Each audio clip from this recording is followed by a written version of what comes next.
গত শনিবার ১৬ তারিখ আমরা সপরিবারে চললাম আবার তারাপীঠ। এই যে আমরা হাওড়ার ব্রিজ দিয়ে যাচ্ছি, এবার আমরা তাড়াতাড়ি হাওড়া স্টেশন পৌঁছে যাব।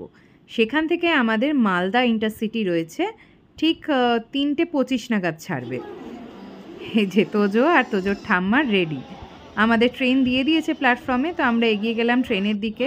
তোজো দেখো কিন্তু খুব খুশি, তোজো এগিয়ে চললো ট্রেনের দিকে। আমাদের ট্রেন, আর আমরা এবার উঠে পড়ব। ট্রেন ছেড়ে দিল সময় মতো, আর যেতে যেতে দেখলাম দারুণ একটা সূর্যাস্তর সিন।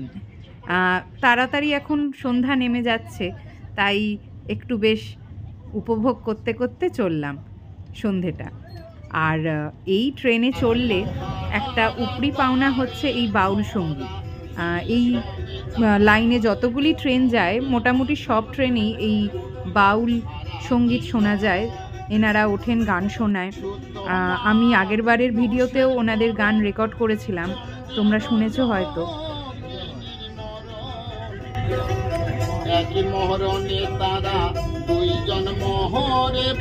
দেখতে দেখতে যাওয়ার সময়টা তাড়াতাড়ি কেটে গেল। আমরা পৌঁছে গেলাম রামপুরহাট স্টেশন। এখানে নেমেই আমরা একটা গাড়ি ভাড়া করে নিলাম এবং সবাই মিলে এখন যাচ্ছি আমাদের হোটেলের দিকে। হোটেলটা তারাপীঠ মন্দিরের ঠিক কাছাকাছিই ছিল, আর বেশ ঠান্ডা লাগছিল। চারিদিক ফাঁকা রাস্তা, দেখতেই পাচ্ছ। এরপরে আমরা পৌঁছে গেলাম আমাদের হোটেল বিনাপানি। এখানে এসে আমরা একটু, এই দেখো আমাদের এই হোটেলের রুম, এখানে একটু ফ্রেশ হয়ে নেবো।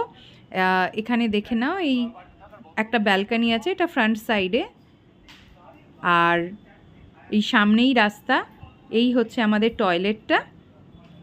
গিজারও ছিল, গিজারের দরকারও ছিল কারণ বেশ ঠান্ডা লাগছিল।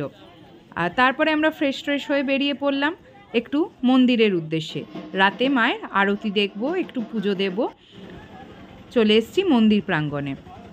এইখানে এখন মায়ের আরতি চলছে। এসে আমরা কিন্তু মায়ের আরতির কিছুটা অংশ দেখতে পেলাম। এই দেখো মায়ের মুখ দেখতে পাবে, একটু লক্ষ্য করো। জয় মা। এরপর আমরা মন্দিরে পুজো দিয়ে একটু এলাম শ্মশানের দিকে, কারণ প্রতিবারের মতোই আমরা রাতে শ্মশানে এসে একটু ধূপ মোমবাতি দেখিয়ে যাই। এই হচ্ছে রাতের শ্মশানের দৃশ্যটা, চারিদিক অন্ধকার। এখানে মায়ের আসল পদচিহ্ন। বলা হয় সাধক বামাখ্যাপা এখানেই সাধনা করে মায়ের দেখা পেয়েছিল। তারপর আমরা চলে গেলাম ডিনার করতে।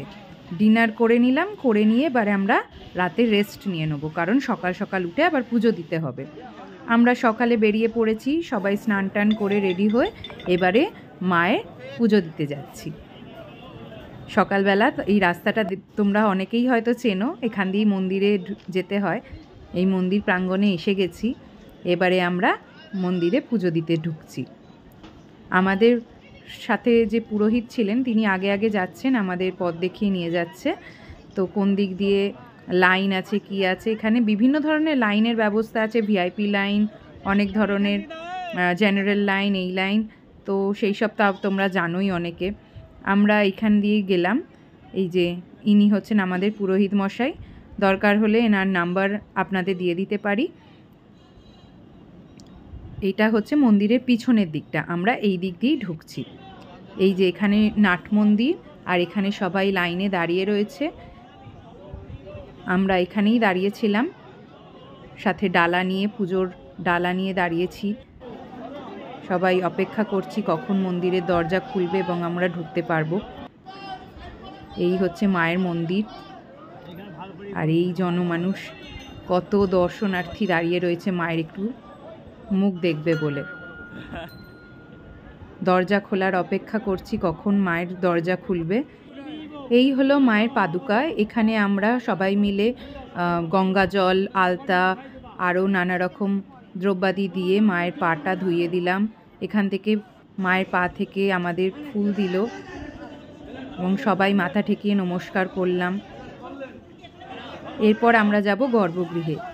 এই হচ্ছে মায়ের মূর্তি, আর আমরা সবাই একটু কাপড় দিয়েছিলাম মাকে পরানোর জন্য, সেই কাপড় পুরোহিতরা পরিয়ে দিলেন, সাথে মালাও পরিয়ে দিলেন।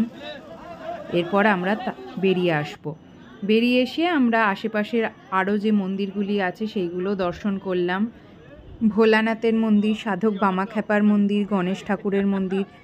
তারপরে তোমরা দেখতে পাবে এই যে পুষ্করিণী একটা আছে যেটা মন্দির সংলগ্ন, এখানে কিন্তু অনেক লোককথা রয়েছে, মাকে নিয়ে অনেক মহিমার কথা রয়েছে। এরপরে পুজো টুজো দিয়ে আমরা বেরিয়ে এলাম শ্মশানের পথে। শ্মশানে এসে আমরা একটু পুজো দিয়ে নেব আবার সকালে। এই হচ্ছে সকালের দৃশ্যটা। রাতে কেমন অন্ধকার ছিল কতটা বুঝতে পেরেছো জানি না।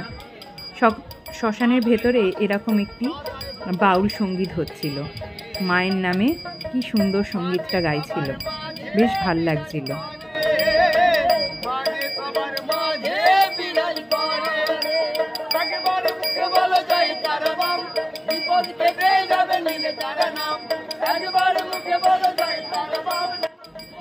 তারপর আমাদের পুজো শেষ করে আমরা চলে গেলাম হোটেলে। সেখানে কিছুটা ব্রেকফাস্ট করে রেস্ট নিয়ে আমাদের আবার মন্দিরে আসতে হবে ভোগের জন্য। আমরা ভোগ প্রসাদ গ্রহণ করব। এখানে এসে দেখি সে কি বিশাল ব্যান্ড পার্টি, দেখো মাথার ওপর ঢোল নিয়ে নাচছে।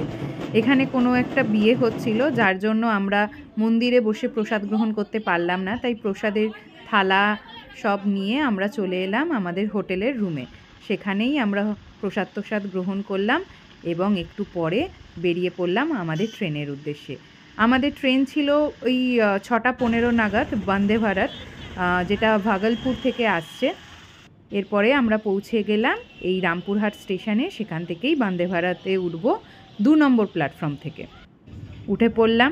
বন্দে ভারতের এক্সপিরিয়েন্স আগে আমার বেশ ভালো হয়েছে, কিন্তু এইবারে একদমই আমার ভালো লাগলো না, কারণ আমরা অনেকক্ষণ ডিলে করেছি। রাস্তায় লাইনে কাজ হচ্ছিল, ফলে অনেক ফিরতে লেট হয়েছে। শেষে সবাই একসাথে বলুন জয় মা তারা।